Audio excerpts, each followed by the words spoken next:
I can rub the best of you the wrong way. I know me. Okay? So, yeah, I know me. So that it's without any doubt. Okay? But he's hanging in there. Okay? I haven't talked about you like that though.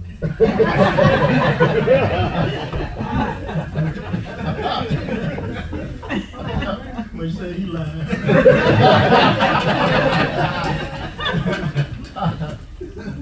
Hey, what is leadership? Leadership is the ability to lead people to a desired end. The first thing Brother Jarvis and I sat down and talked about is where we were going.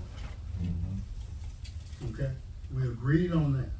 So I'll take what he said about me at his house. He has to take what I say about him at mine. Okay?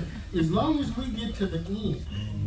Okay? Because that's the end God set for us. You with me? So how he talks to me and how I talk to him becomes secondary. Husband and wife, patron and matron, Eastern Star and Mason. How? It doesn't matter. What's the message? What's the message? You see, blessings often come wrapped in disguise as word. Yes. Wow. Yes. Okay. That rhema word sometimes is surrounded by something rude and crude.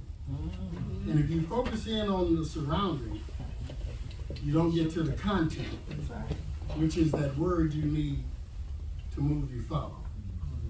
Okay? So if any of you know me and you wonder why I act like I act, that's why. Because I'm focusing in on that word. I don't care all that other stuff. In fact, if you talk to me long enough, you go see me say, come on, get it. I want the word. I want the real word that you got. You hide it, okay? Because that's what's going to move us forward. You understand what I'm saying?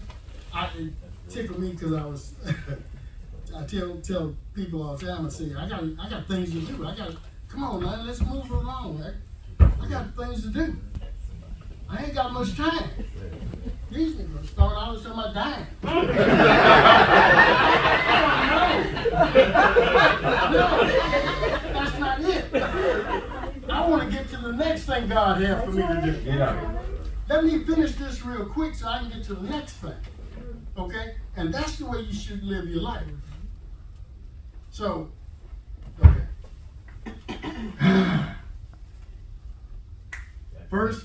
First Peter 5:3 tells us, do not be domineering over those in our charge, but be an example to them.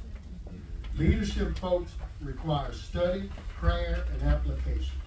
Without these, where you are is where you're going to be. And that's where you're going to stay. And if you hadn't noticed, the world is constantly moving. The world is progressive. The Masonic order is a progressive science. Yes. So if you're going to participate in the Masonic order, you have to be moving forward. If you have been in the Masonic order, and I'm going to stand here flat-footed and say this, okay? If you've been in the Masonic order for 3 or more years, and you are at the same place you were when you came in, either they're not teaching, you're not listening, or you're not doing. Because the order teaches progress. The Masonic order is progressive. So it's either you're not listening or you're not doing. Or they're not teaching. And if they're not teaching, you need to find another home. If they're teaching and you're not doing, not listening, then you need to take yourself outside and have a counseling session. Okay? Quit trying to be comfortable. Quit trying to be nice. Let's get down to the real nitty gritty. That's right. So, the Masonic order will allow you or provide to you the perfect place to perfect your skill. Okay?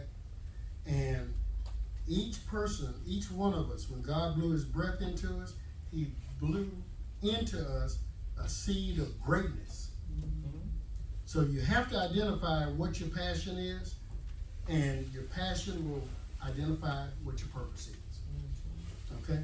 So your purpose will dictate the skill set required. You perfect your skill, that will place you in a place of leadership for where you're supposed to be at that time. Okay? Let me say that again. You identify your passion, and you will find your purpose. Your purpose will dictate the skill set required. You perfect your skill, and that will place you in a leadership spot that you're supposed to be in at that time. What am I saying? You get into that leadership spot, and you perfect your skills, and you're going to move to the next one. You're moving, you're progressing. That's the way you're supposed to be. That's why my table talks about elevating the intellectual and moral levels of that members. If you're not moving, we have a situation. So there's a place for everybody and everything. Everybody and everything should be in their place. You want to be in the right place, and as a leader, you must have the right people. Write this down. 1 Corinthians chapter 3, verses 1 through 9.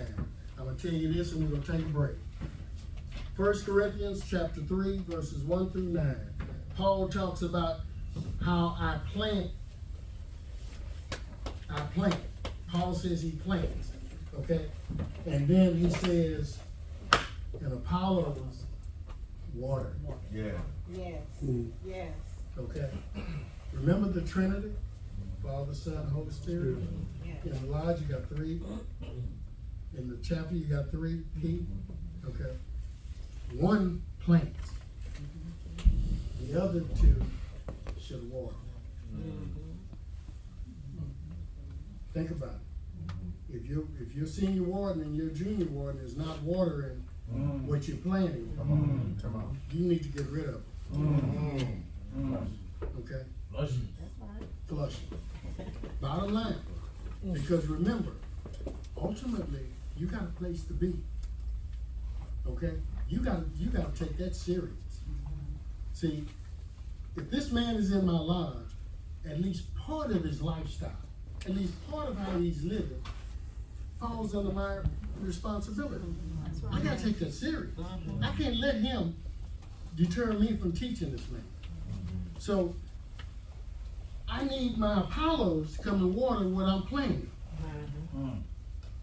Okay? Wishful masters, do y'all hear what I'm saying? Check your second and third in charge. Your first and second behind you. Okay? Grandmasters, check your wishful masters. If they're not watering what you plant, that's why you put them under dispensation. We're gonna take a break.